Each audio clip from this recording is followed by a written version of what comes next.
Hi, I'm Governor Jerry Brown. When I took office last year, California faced a staggering deficit of over $26 billion, and red ink as far as the eye could see.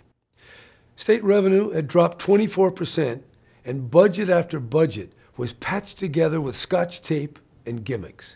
In my first month, I proposed a tough combination of spending cuts and temporary tax extensions to put our state back on track. I worked with the legislature to enact billions in painful spending cuts, from welfare and Medi-Cal to prisons. And when the legislature passed another gimmicky budget, I did something that had never been done in our state's history. I vetoed it. I knew we had to do better, and we did. As a result of the actions we took, California's bond rating went from a negative outlook to positive, and state spending is now at its lowest level in decades. Unfortunately, our work is not finished.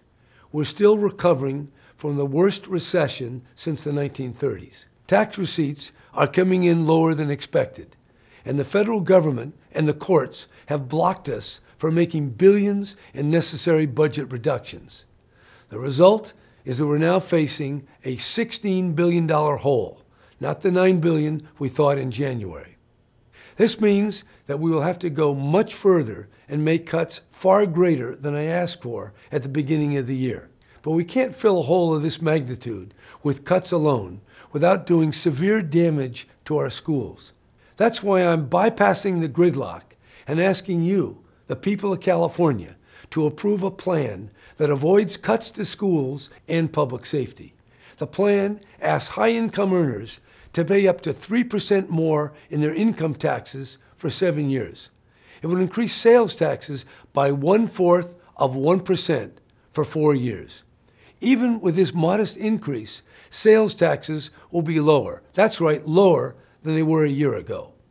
Last but not least, my plan will establish a constitutional guarantee for public safety funding at the local level.